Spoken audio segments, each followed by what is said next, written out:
Hello, well this is a very common sight in Singapore at this time of the year. You see there are offerings. So made at the side of the road of oranges, candles, a special little kind of cake. And you see most of the birds are eating them. There's also paper offerings. And this is because it's Hungry Ghost Month. So in August, the spirits come out of hell.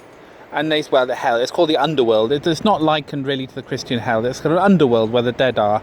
And they get kind of a month off to have fun on earth like they used to. And people give them offerings of food. They burn hell money. And some people burn like little paper DVD players, tellies, everything, all sorts of things for the hungry ghosts. And they spend the month here. And then they have to go back at the end of the 7th month. It's August, the lunar month. But it's happening now. You know, so it's a very interesting, it's an interesting thing. And it's very, very important in Chinese culture as well. So I'll start walking now but it's important in Chinese culture. For example, some people say you shouldn't really go out at night during the 7th month because the spirit might follow you back. And you know, even in modern Singapore, there are these kind of beliefs. And I always think it's very important to respect these beliefs. And, you know, I'm not sure whether these spirits exist or not, or I'm not sure that's even a relevant question. Is it about existence? It's about belief, and you never know what's out there, and I think it's important to always respect these beliefs. So before taking this video, I kind of asked the spirits permission just to do the video. And you see there now people just making candles there. So it's very, very important. And the idea is that if you don't make proper offerings, or you don't respect these spirits, then they'll cause trouble for you. You know, people actually often don't get married during 7th month. They don't move house. You know, there are all sorts of things people don't do during 7th month because it's inauspicious to do it. Ironically, the National Day celebrations, I think they might be I'm not sure if they're in that stadium. The National Day celebrations are actually during 7th month, which is kind of interesting.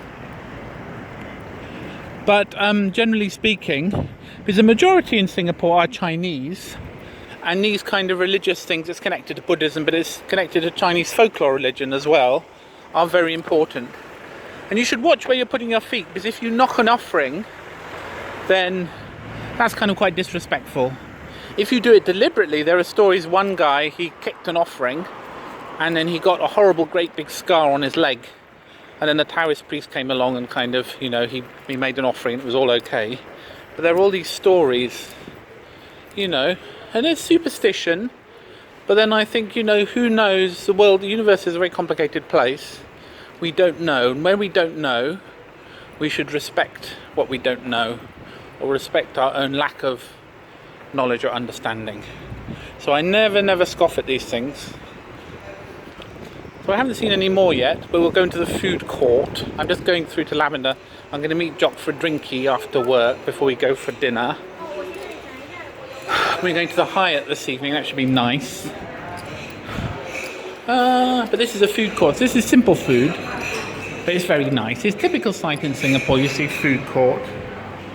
You can have lovely coffee. You can have all kinds of things. Very typical Singapore.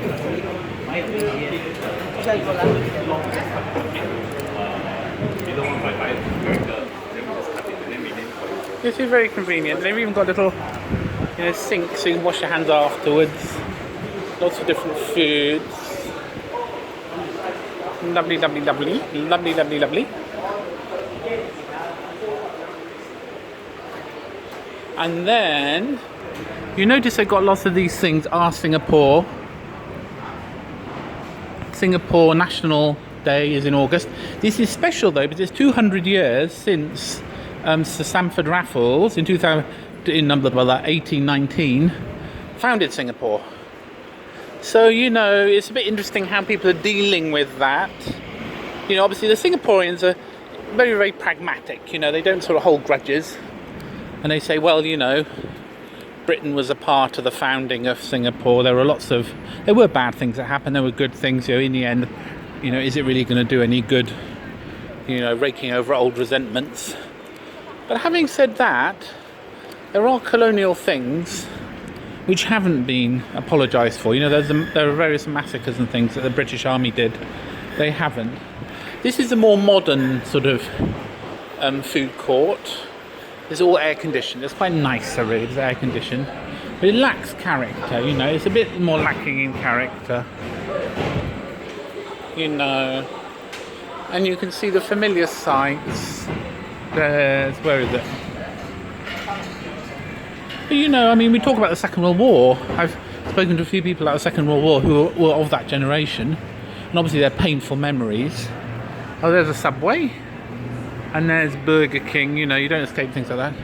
But I think it's not really. People don't want to talk about it. But I think they don't want to talk. The reason isn't because it's painful. I think the reason is because there's a sense of kind of what's the point? What's the point in talking about it? It's gone. It's done. It's past. And there's a sense of, you know, we're getting on with practical matters. This very pragmatic attitude, I think. Lee Kuan Yew was very sort of practical. And there's a wonderful sense of racial harmony here. There's a story in the paper about one man who insulted another guy in a lift racially. He went to prison. And you know, and I think in a way that's good. You know, it's strict.